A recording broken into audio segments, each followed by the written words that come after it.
Hi friends, good evening. This is Dr. Harinath Reddy, Director Shankarana Study Circle. Today in this particular video, we will discuss about one of the dimensions of Andhra Pradesh Industrial Policy of 2020-23. So recently, the current government led by Jagan Mohan Reddy had come up with a new industrial policy for the state of Andhra Pradesh. And relating to this new industrial policy of Andhra Pradesh, I have prepared 5 questions, model questions with answers. And in that, one of the question is this one.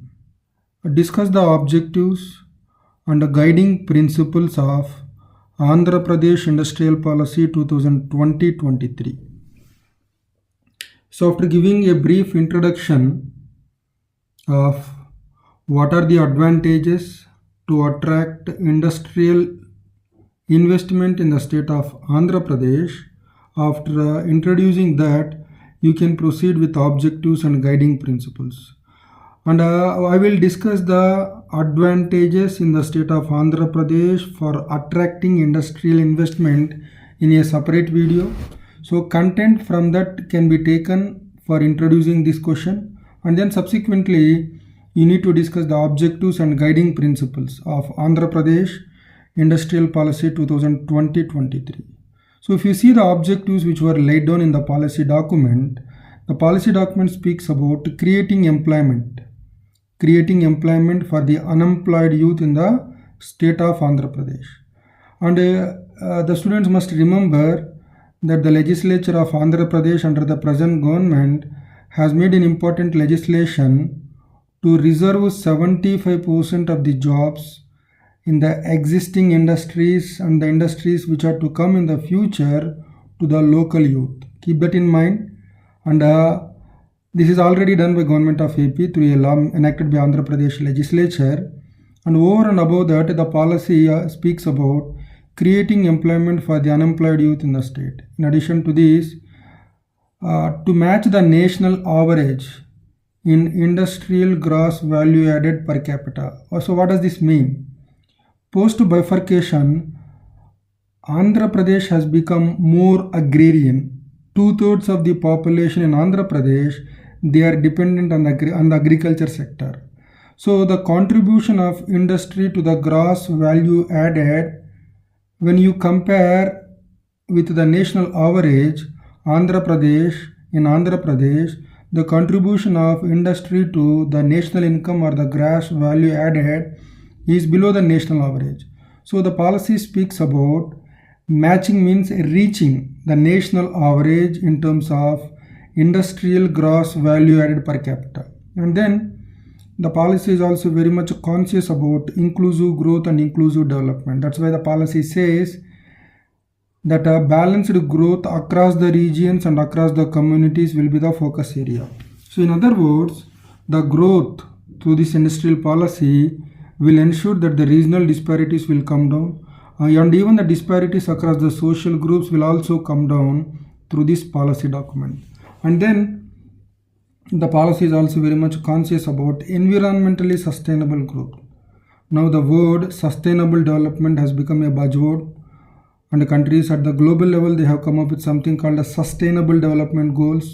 We have completed 4 years of implementation of SDGs, and the Brundtland Commission has given a comprehensive definition for sustainable development, and it has defined sustainable development as that development which meets the needs of the present generation without compromising the ability of the future generations to meet their own needs. So keeping that spirit in mind, the present policy says that definitely there will be focus on achieving higher economic growth, but that higher economic growth will be achieved with the minimum damage to the environment. That's why environmentally sustainable growth. And then that's about the objectives of the industrial policy. Then what are the guiding principles? The guiding principles which were laid down in the industrial policy of 2020-23 include the first focus area. The first guiding principle is the policy document doesn't focus only on the new investors or the prospective investors. There will be equal focus on the existing units. So the units which have already invested and the units which will come and invest in future, both will be given equal focus. So that's why the policy says, the policy lays a significant focus on supporting existing units to scale up and address the issues they face, in addition to making the state attractive to the prospective investors. So there will be equal focus on those who have already invested in the state and those who are going to come and invest in the state. Why this is taken as one guiding principle is addressing the issues of existing units is also very critical to the industrial growth of the state. And the second guiding principle, ensure that the key unlocks for focus sectors are factored in the interventions. So when the policies are made out, when the sectoral policies are made out, policies have to be made in such a way that the full potential of the sector is realized. That's why the policy says the policy factors in all key interventions required to unlock the potential of the thrust sectors in Andhra Pradesh will be factored in, will be considered. Then focus on asset creation in both infrastructure and skill pool development. See, the focus of the new industrial policy will be on asset creation. Asset creation in the sense putting in place the infrastructure which is necessary for attracting the industrial investment. That's why it was said, providing readily built pre-cleared facilities and also skill development centers which can serve as a base for growth of the state. Then the next guiding principle is reduce upfront cost and time of setup.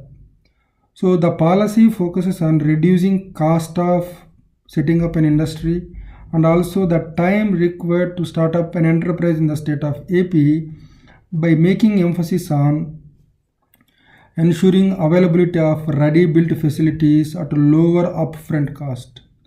And in addition, the next important guiding principle is focus on de-risking businesses through end-to-end hand-holding support. So in other words, the new industrial policy wants to support the units, the enterprises across the entire value chain, end-to-end. The policy aims to include interventions to support units addressing all the categories of problems across the entire value chain relating to strategy, financing, marketing, operations, etc. And then finally, the last guiding principle is special support for socio-economic progress of SC, ST, BC and minority communities, especially women. And the present government under the leadership of Jagan Mohan Reddy did take a number of initiatives for promoting the welfare of SC, ST, BC and minority communities along with women. That's why the present industrial policy laid special importance to encourage increased participation of these communities in the industrial entrepreneurship.